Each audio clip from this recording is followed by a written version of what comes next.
I'm late, as usual. You alright? Yeah. Yeah.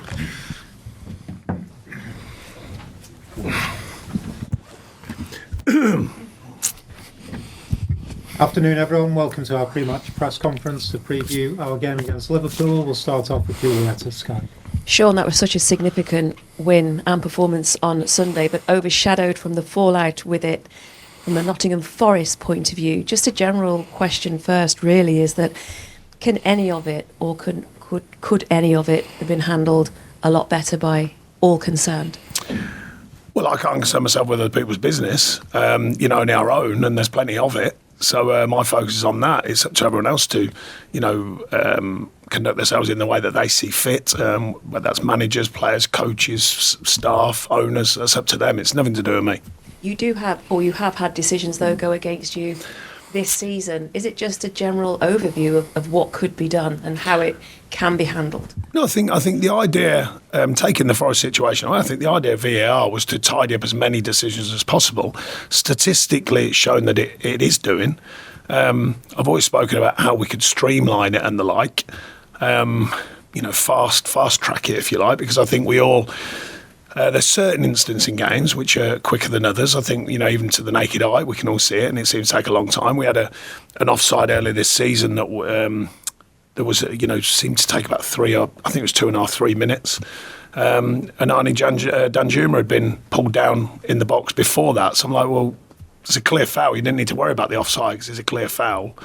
So I think things like that can be speeded up.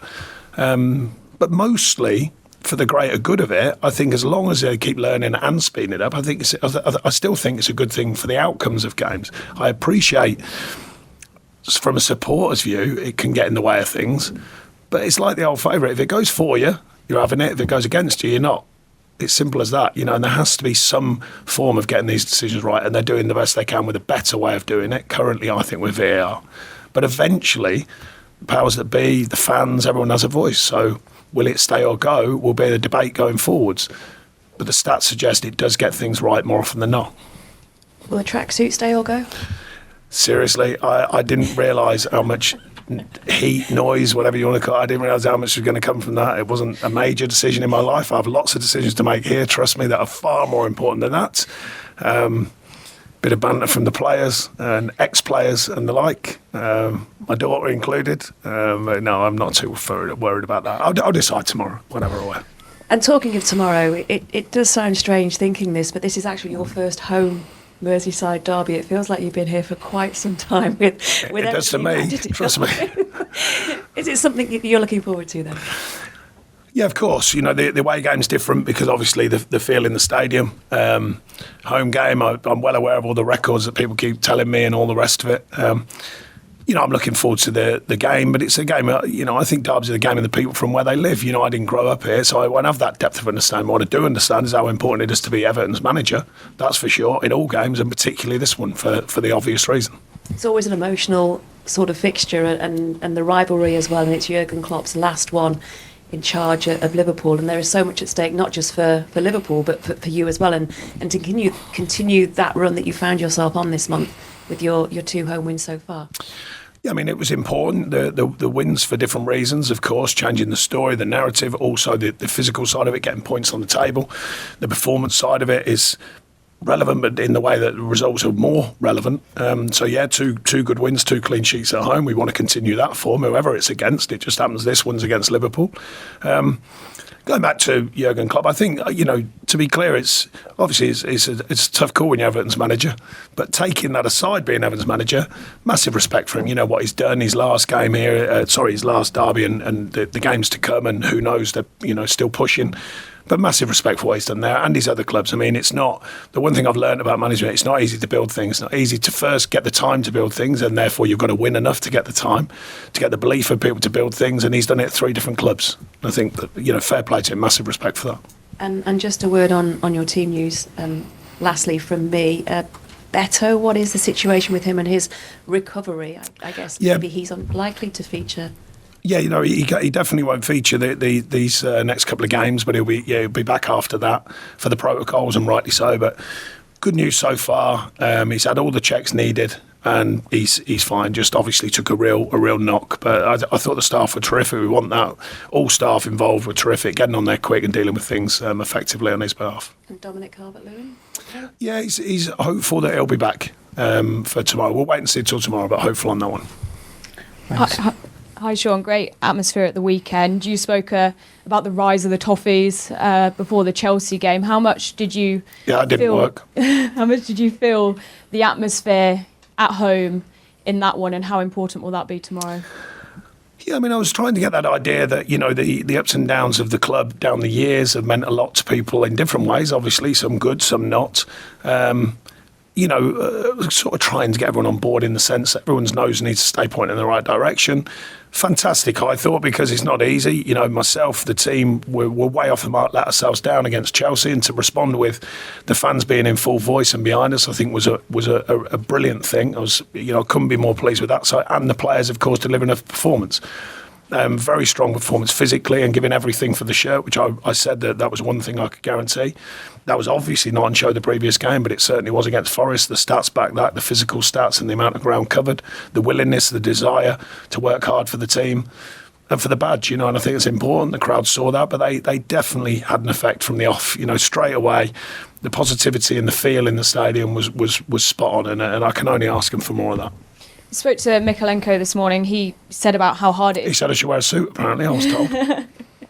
He said how hard it is to come up against Mo Salah, and how much you could see how much enjoyment he got from keeping him quiet in the 1-1 game last season, and you could tell that it was something that he's really focused on, having that same impact against specifically Mo Salah again. How much focus has there been on those individial battles? So has he picked himself, just so I know? Oh. Right, yeah. Okay, well, I'll have a word with him this afternoon. Oh, you picked the team, apparently. No, look, he's learning. Since I've been here, I think he continues to improve. He's good around the place. He's very quiet, keeps himself to himself, but he's very professional in what he does. And, I think visibly from what I've seen in my time here, he's learned, he's progressed, and he continues to do so. And he's had, it's not an easy task managing some of these players. Not managing them, but, dealing with them as a player 1v1. And I think he's done that very well. I still think there's more to come from him. I still think he's a relative young player and into his learning in the Premier League. And I think he's a very good player. How much focus has there been on those individual battles, but also enjoying, like it seems Mykolenko is, the challenges that they pose? Well, I think all of the players, on a football pitch, I mean, old-fashioned terms, but win your headers, win your tackles, win your races. That used to be a big thing when I was playing, and it's still kind of there, really. That's just your own individual moment in a game when you're dealing with whoever you're playing against. And I think that's not just about fullbacks. I think it's about every position. You can win your battles in a different way. If you're centre forward, you might win it with your cleverness, not always with your physicality. So there's different ways of winning your battles. But I don't think that goes anywhere other than the start point of a team game. You've still got to, well, in this case, football, when you've got someone against you, you've got to know what your role is against that player, but also your covering role as part of a team unit. And I think, so therefore, my point was, rather than just worry about each individual, there's got to be a connectivity within the team. And that's where the shape comes important, and the tactics and, the delivery of a physical performance to cover the ground, needed. And, you want that individual battle for each player to connect as a team. And that way, if you get that right, you've got a better chance of getting what you want, which is to win. He also said that he's enjoying this intense spell of games, 3 games at home in a week. Is that a feeling shared by yourself and the rest of the squad? Yeah, I mean, look, it's the fixture conundrum is not easy, I'm sure. We had that crazy December and then a really quiet period, and then all of a sudden we got 3 games, and it comes up pretty quick. But that's the way it goes. I've never really cried in about that. That's the reality. That's what we said we've got to play. I always show the players in advance when, fixtures are changed, say, right, there it is. That's what we're doing. That's the programme. And then it's for myself, the staff and the players somewhat to manage the situation as regards the rest, the recuperation, the understanding of the last performance and the next one, and cramming that all into a couple of days. And that's just the challenge of what it is. Thanks, Alan. We'll go to Ian at Media on Merseyside. Hi, Sean. Hi. You made some changes for the Forest game, and in midfield you had Idrissa Gueye. How pleased were you with his performance? The goal is a great bonus to have, but just generally the work that he does, which quite often can go unnoticed, I suppose. Yeah, I mean, he knows the game, that's for sure. He's with his experience and his ability to read the game, and he does that very well. And I thought he did that very well against Forest. And also, he can play and, doesn't score loads of goals, but that's another important one. Scored one down at Palace as well from a good move. And a good strike from distance that gets a goal for us. So, yeah, I mean, he's done well with injuries recently because there've been close decisions on whether we could play him or not. And he's come through, and he's got through again the other day. So he's definitely an important figure in what he does on the pitch around the group. Is that an important part of the feel for a game like this against Liverpool, that midfield area particularly? Oh, it's all, they're a good outfit without a doubt. We've got to be ready all over the pitch. It's not just about the midfield. The 2 goals that you scored against Forest were similar in that they came just outside the box. Is that something you encourage as a manager when a player sees an opportunity to shoot, even if it's from long range? You encourage that? I've been encouraging the players to find different ways of scoring. That's the plan. It's not been easy this season. We all know that. But, we've had games, I said after the game, we've had games where we've created way better chances and more of them and not won and not taken the chances. And yet Saturday, not as many on the chance count, not as higher XG, but we score 2. And that's the conundrum of football sometimes. It's how you find ways of scoring. So they're certainly under nothing other than to be positive from a certain area of the pitch to go and score. If they're from distance, fine. That's great. They only add on to the tally, but it's just fair to say that it's rare that you score constantly from long range. But it's a weapon, and I think Dwight's particularly. I mean, to be fair, the first one, we call it a slow ball when it goes in. It's such a weird tempo that it can catch keepers out, and it did. The second one actually is quicker than you think. I've watched it back a couple of times. It does fly a little bit from Dwight, and gets a good bounce off the post and goes in. So, but no, we'll excuse me. We're asking the team to create as many different ways as we can to be effective. This time it's from distance. We'll see what the next one brings. And you must be pleased as well with the statistically in terms of your home record, conceding goals. I think only the top 3 have conceded fewer, and the wins that you've had have all been clean sheets. So how important has that been for you in terms of your defensive display? Well, it's important when early season, as I said, we were creating so much and not winning games, so we had to find different ways of operating. If you're not clinical, if you're not taking chances, the belief in the team defensively to continue what they're doing and the consistency of the defensive side of the game, it has to be there. And if you're not managing to score freely and not taking your chances, then we still need that strength of the team unit. And a lot of it on Sunday, was built around the fact that the sheer physical output of the players was very, very good. And that's often the case when you're playing that style and you win games. And I spoke to the players about that, but that was very pleasing as well. Not just the defenders, not just the keeper. Jordan made a terrific save, obviously an important save. But the unit, from the front of the team to the back of the team, all has to be in place.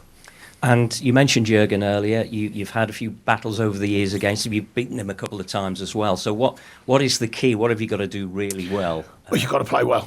You've got to play well, and you've got to deliver your side of the game. You've got to deal with theirs because they can operate in different ways. They've shown that, and the effective unit they have, and they're still right in there now. But you've got to play well. The big emphasis will be on us. Our home pitch, our home crowd, and our home performance has to be right. Thanks, Ian. We'll go to Phil at the press source. Excuse me.